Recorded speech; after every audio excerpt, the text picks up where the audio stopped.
Hola, ¿qué tal? ¿Cómo están? Sean todos ustedes bienvenidos a esta nueva edición de Calama en Vivo, siempre a través de la señal 13 de BTR Calama Televisión. Hace poco tiempo tuvimos dentro de nuestra parrilla bastante variopinta que hemos tenido este año, política, deporte, tocamos también el tema de la inclusión. Y la inclusión justamente que es un tema aparentemente pendiente, ¿o no lo es? No sé, vamos a conversar de eso con nuestro invitado, don Carlos Castillo Orellana, vicepresidente del Consejo de la Sociedad Civil y director de la Corporación de Rehabilitación y Capacitación Laboral para Discapacitados Intelectuales. ¿Cómo está, don Carlos? Un clásico ya en nuestro programa, ¿po? ¿Cómo está? Sí, muy bien, buenas tardes, muy agradecido porque siempre el canal se ha preocupado del tema de discapacidad en la ciudad y siempre hemos tenido las puertas abiertas en este tema, así que los hace un canal inclusivo. ¿Y cuál es la diferencia entre inclusión e integración? Porque, de hecho, por labores profesionales también, dirijo un establecimiento educacional, nosotros tenemos un programa de integración, ¿ya? Y conversábamos antes de iniciar el programa que el concepto de integración e inclusión son diferentes. Hoy día, de hecho, hay una ley de inclusión. Correcto. ¿Ya? Y que tiene que ser adoptada por todos los establecimientos educacionales. ¿Cuál es la diferencia? Yo creo que hay una película de un actor famoso que hace el papel de una persona con discapacidad y ese actor en un momento determinado dice: fui cojo, fui paralítico, fui minusválido y hoy día tengo capacidades diferentes. Yo creo que en el concepto de discapacidad también sucede lo mismo con la terminología, digamos, en el tema del acceso de las personas a toda la actividad de la sociedad civil. Entonces, una persona o el país como sociedad luchó mucho tiempo por la integración. Yo creo que la integración es un logro ya como sociedad. O sea, integración, ¿qué significa? Que una persona en situación de discapacidad tiene acceso a muchas áreas. Entre ellas las educacionales, por ejemplo. Entre ellas la educacional. Pero ahora el tema, la inclusión va más allá, es un tema más profundo, es un tema de la empatía que esa misma sociedad siente por aquel al que le abrió la puerta. Perfecto. Porque no solamente es abrirle la puerta, sino que también es acompañarle y darle las posibilidades que esa persona pueda vivir tal cual como el resto de la sociedad vive. Entonces, por eso que hace que la terminología en sí sea más profunda, sea más teológicamente podríamos decir que está más espiritual. Muy bien. No es solamente que ingrese la persona, no es solamente que pueda entrar al edificio, sino que es como lo voy a tratar una vez que está dentro del edificio. Ahora, nosotros estamos preparados para eso, porque, a ver, una ciudad como Calama, que no es una ciudad que se caracterice precisamente por tener un equipamiento urbano muy destacable, la sociedad chilena, y especialmente aquí en Calama, ¿estamos preparados para atender ese compromiso que usted habla? Porque aquí estamos hablando de un compromiso que no solamente es aceptarlo, sino que también incluirlo, hacerlo parte de. ¿Estamos preparados para eso? Yo creo que decir que ya somos un país inclusivo es mucho decir. Yo creo que es probable que en algunas décadas más nosotros podamos hablar en una nueva terminología y decir de que somos un país inclusivo, una sociedad inclusiva. Pero yo creo que estamos lejanos. Ahora, Calama no escapa a la media del país, ni siquiera escapa a la media de Latinoamérica o de este sector del mundo, sino que es una realidad, es una realidad. Uno ve ciudades chilenas que tienen menos definición sus calles para el acceso a la silla de ruedas. Uno ve que hay menos colegios con sistemas de integración bien dotados. Hoy en Calama tenemos colegios que están muy avanzados en eso, y en el área de educación, que es un área que tú manejas, lo conoces, pero no obstante no llegamos todavía a una inclusión plena. A ver, un ejemplo de esto, por ejemplo, vale la redundancia, podría ser el tema de los ascensores. Yo el otro día conversaba con gente, y no solamente relacionado con el tema de educación, sino que también de la política, en donde, claro, o sea, si realmente queremos hacer una inclusión, entonces todos los colegios que tengan más de un piso deberían tener ascensor. Todos en sus pabellones.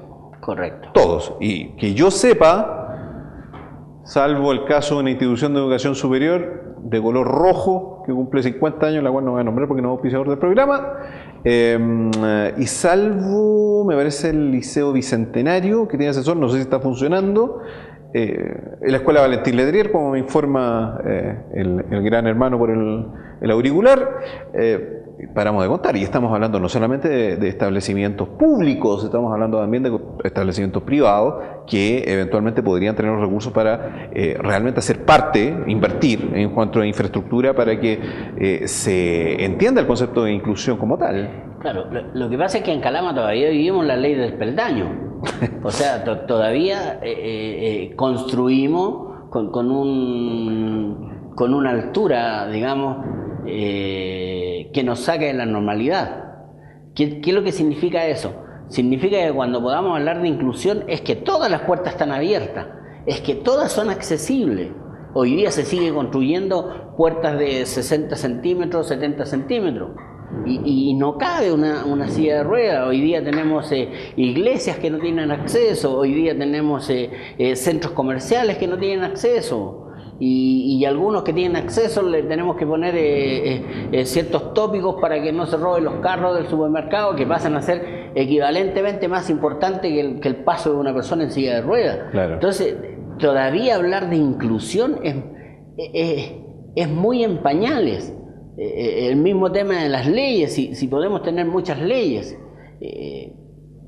Obviamente que vamos a entender que todas las leyes son mejorables, digamos, podemos mejorarlas en el tiempo, pero yo creo que lo más importante y que no se consigue con una ley es que nosotros tengamos como inserto en nuestro interior, en nuestro pensamiento normal, en nuestro pensamiento de cada día, el tema de la discapacidad. Me explico. Si tú construyes una casa, pero como no tienes ninguna persona con discapacidad en tu casa, vas a dejar una veredita más alta para que el agua no se entrometa a tu antejardín. Y obviamente también vas a tener un acceso un poco más alto para entrar al living de la casa. Pero no está en tu pensamiento que vas a tener un amigo que va a necesitar traspasar esas barreras y que si tú no lo levantas no va a poder traspasarlas. Entonces eso es lo que hay que hacer. La Municipalidad de Calama no puede instalar un ascensor porque la ley de patrimonio se lo prohíbe. Es más importante la ley de patrimonio, que es muy importantísima, pero es más importante que la persona, que el ser humano. Entonces todas esas cosas uno tiene que mejorarlas para poder hablar ya de inclusión. Yo creo que hay integración, pero yo creo que de inclusión nos falta mucho. Entonces no pasa por un tema legal. Yo no creo que sea solamente que pase por un tema legal. Hay leyes, hay cuidados arquitectónicos, hay legados arquitectónicos con respecto a la discapacidad, pero el tema pasa por la mentalidad de la persona. Nosotros tenemos que ser los inclusivos, nosotros tenemos que fabricar la inclusión en todo lo que hacemos. ¿Y cómo se ha logrado en otros países? Porque en otros países esto existe, o sea, el tema de la inclusión está. ¿Cómo se ha logrado a través del tiempo? Es que existe un mejoramiento. Yo tengo la bendición de poder conocer otras latitudes y existe la intencionalidad, todo eso, pero en la práctica, por eso digo que la media de Calama no es tan dispar de la media de Chile ni la media de Latinoamérica, que podría ser lo más cercano. Pero si uno va a Europa, hay países que han consolidado, tienen solucionado el tema de las pensiones, tienen solucionado el tema de los cuidadores, tienen solucionado el problema educacional. Pero no obstante todavía hay cosas, todavía en la calle hay gente que se cae en un hoyo, todavía hay gente que choca con algo, que lo pasan a llevar, qué sé yo, porque yo creo que la inclusión está en el corazón, en el alma del ser humano. Y eso es lo que parece que no está. Y eso es lo difícil de conseguirlo, lo difícil de que la gente se empatice en el tema.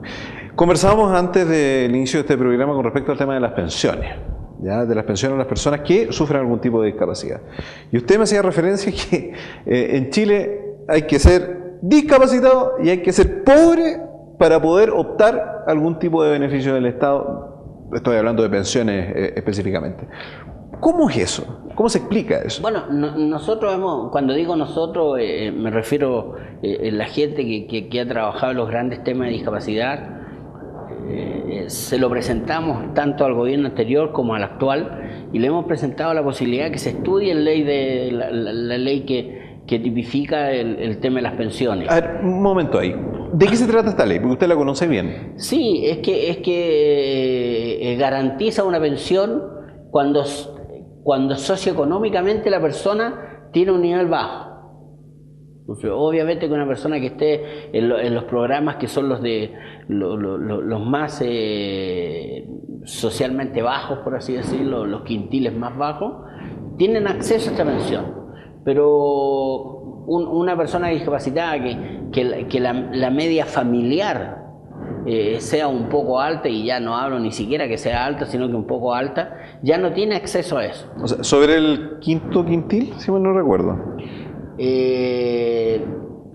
No sé cuál es la fórmula que está en el plan en este momento, pero no obstante que si nosotros medimos el ejemplo acá, un hijo de un profesor ya no está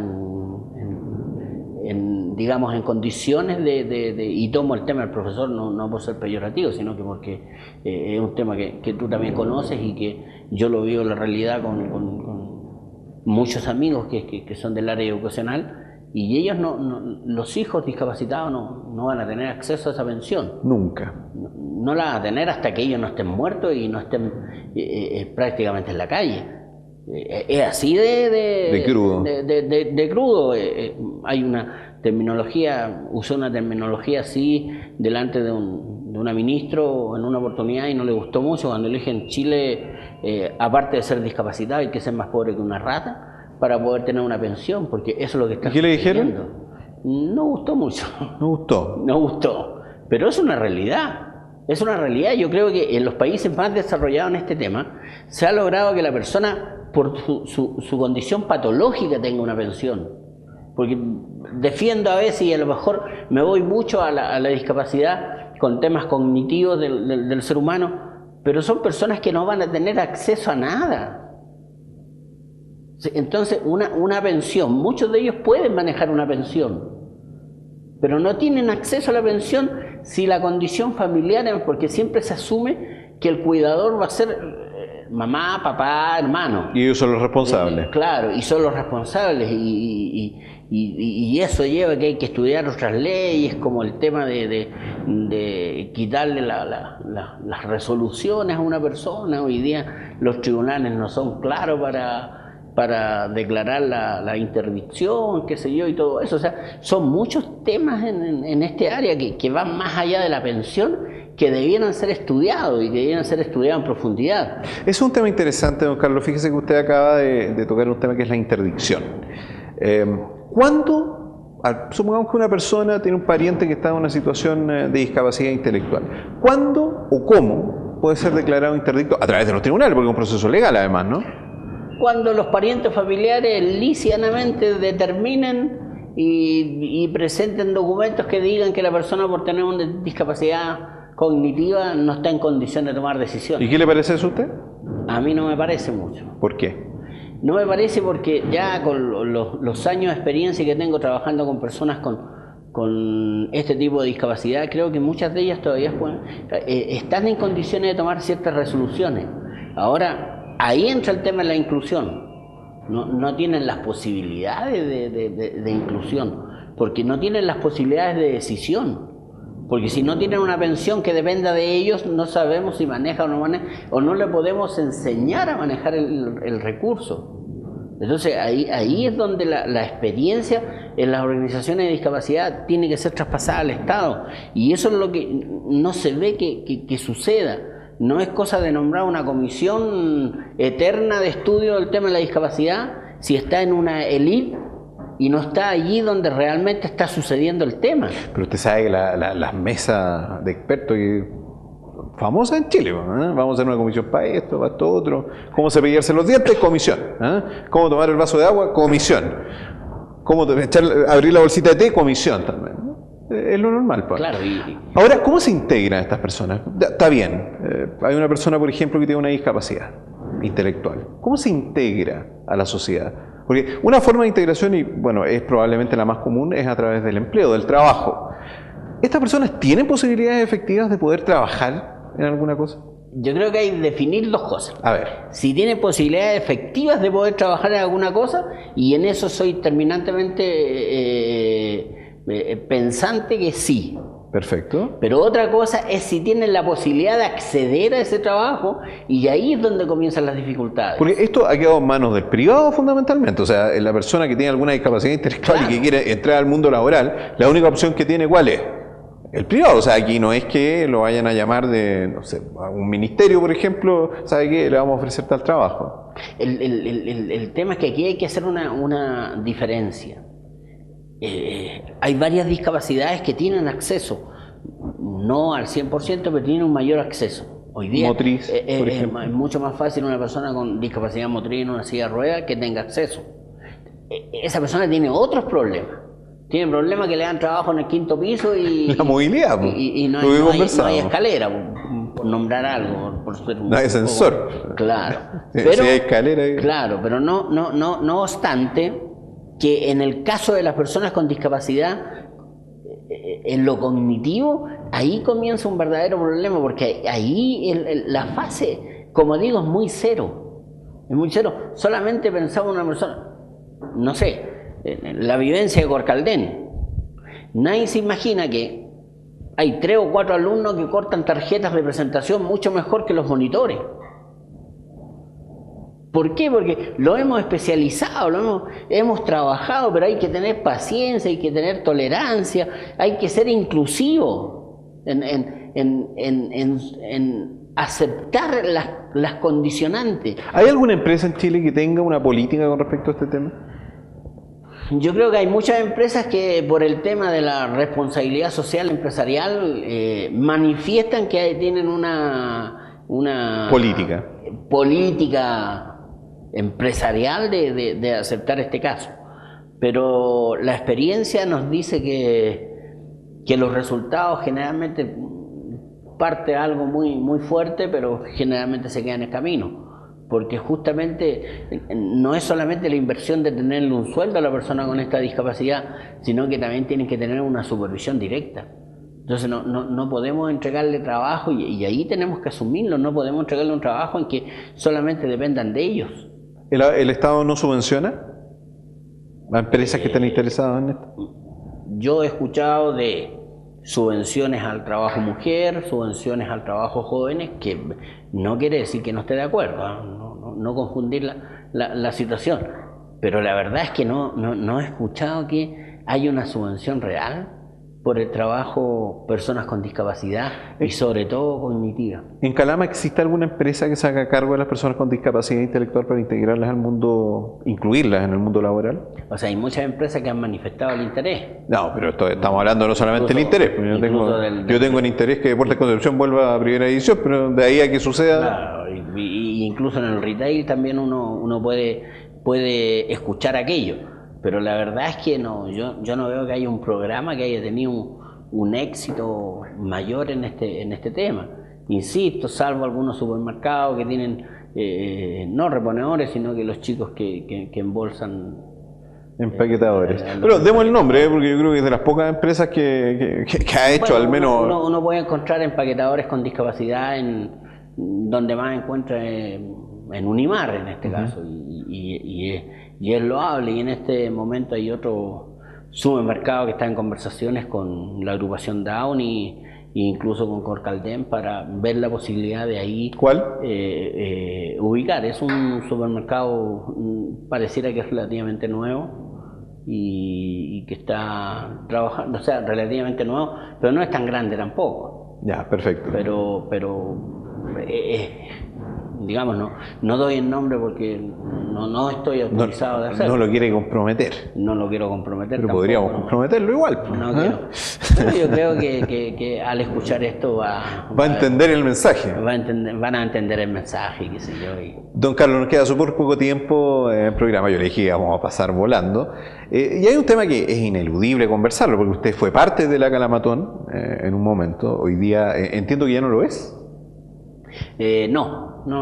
Yo me parece que hace 3 años atrás que ya no soy parte de lo que es 3 o 4 años, no soy parte de lo que es la plana directiva, y bueno, la institución que yo representaba dentro de Calamatón también fue, digamos, fue desaforada, por así decirlo. ¿Desaforada? Claro, porque una asamblea decidió de que nosotros no siguiéramos siendo parte de él.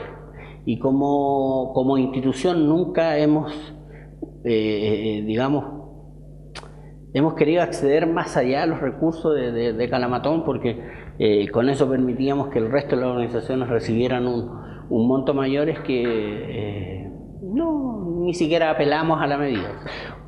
¿Cuál Calamatón fue la que reunió más dinero en términos económicos? La más exitosa, si usted le quiere llamar así. ¿La que reunió 200 millones por ahí? Sí, hay una que llegamos, bordeamos los 200 millones de pesos. 190 por ahí, me parece. Sí, yo creo que después la media estaba más o menos los 170 millones de pesos. ¿Y cuánto dinero reunió la última Calamatón de hace poco? Uy, no sé la información muy completa. Se lo digo yo, 2.800.000 pesos. Y sobre todo ustedes habiendo sido partícipes de esto desde el inicio, porque aquí este canal también estuvo en una, no vamos a decir una cruzada, pero sí echando a andar lo que era la Calamatón, justamente por la ausencia de un centro de Teletón acá en la ciudad, en esos años. ¿Qué sentimiento le embarga en estos momentos? Porque haber pasado de 200 millones de pesos a 2.800.000 pesos, bueno, ¿qué pasó entre medio? Porque tampoco nos han pasado 30 años. Estamos hablando de 3 años atrás. A ver, en lo personal, pena. Pena porque fue un trabajo, fue un esfuerzo, qué sé yo. En lo técnico, preocupación. Porque hay organizaciones, hay organizaciones que quizás no le afecte mucho, porque siempre su trabajo no está ligado a contratación de personal, trabajo diario, contratación de profesionales, qué sé yo, o sea, a lo mejor a ellos no les afecta mucho, pero no obstante que hay organizaciones que sí les afectan demasiado, las mismas que están en Calamatón en este rato. Uno puede pensar en Sol Brillante, en Ángeles de Luz, en Down, en APES, qué sé yo, y si hay alguna más que se me escapa, en ese orden de las organizaciones que necesitan tener personal trabajando, siento una gran preocupación. ¿Eso implica comprometer su funcionamiento eventualmente?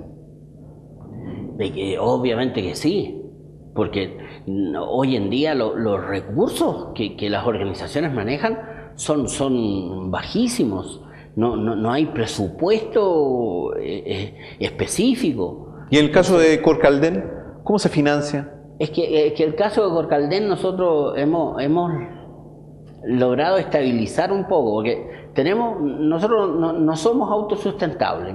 Primero hay que partir de esa base. Eso es una utopía, porque la carestía y muchas cosas van influyendo.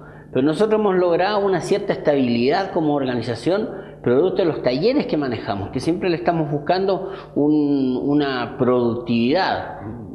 Ustedes, perdonando que toque este tema, ustedes mismos como establecimiento educacional han usado nuestros servicios, sí, y saben que tenemos un servicio de calidad, que cumple con los estándares. Podemos dar fe de eso. Así es. Claro, que cumple con los estándares que la media exige, y eso nos permite poder sustentar ciertos gastos.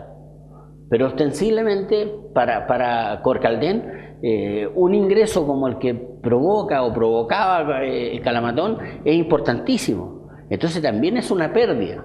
Ahora sí, Corcaldén se retiró y en esta última Calamatón no participó. Y justamente se retiró por un tema que no consideró que los objetivos iniciales de la Calamatón se cumplieran. Pero ese es un tema muy aparte, no tiene que ver con la funcionalidad de Calamatón, pero sí es un daño. ¿Y con este último resultado debería seguir realizándose la Calamatón? Ay, la verdad es que yo había hecho la promesa de no tocar mucho el tema, porque era inevitable. Claro, está dentro de la sensibilidad que yo tengo por el tema en general de la discapacidad. yo creo que hay que aquellos actores que están funcionando todavía tienen que estudiar el tema. Lo que yo sí puedo decir es que cuando nace Calamatón, nace como algo muy distinto de lo que se ha ido transformando. La Calamatón nace como un programa, como un evento que necesita personas con la expertise suficiente para realizar el evento. Entonces tú tocabas un tema. La prensa no está presente hoy en día en Calamatón, pero la prensa era un actor importante en Calamatón. Los medios de comunicación, las radios, la televisión, eran importantes, porque a la final de cuentas, al igual que lo que pasa con Teletón, son los medios de comunicación lo que hacen la actividad y generan la actividad. Entonces, ahí yo creo que, insisto, es mi pensamiento. Yo creo que los resultados anteriores son producto de eso.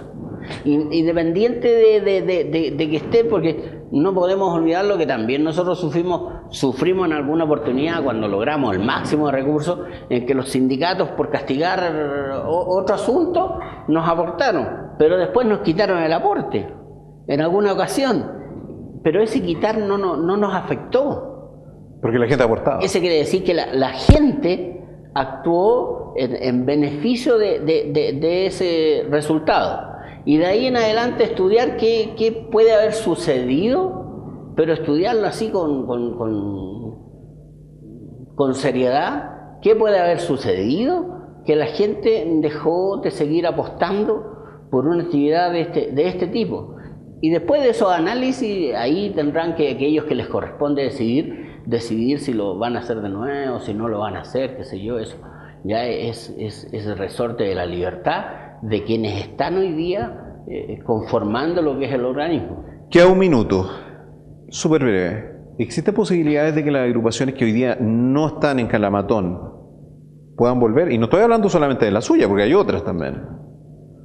Bueno, en el caso yo represento a Coaída, no represento a Corcaltén, porque en Corcaltén es mi fuente laboral.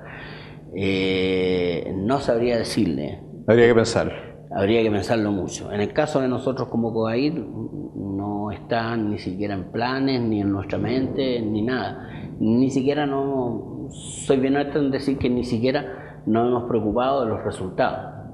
Y en el caso de Corcaltén, yo creo que mientras no se vuelva a la premisa de los principios, de los inicios de lo que era ostensiblemente la Calamatón, también lo encuentro difícil su retorno. Sobre los demás, cada cual en conciencia podrá decidir qué es lo que hace.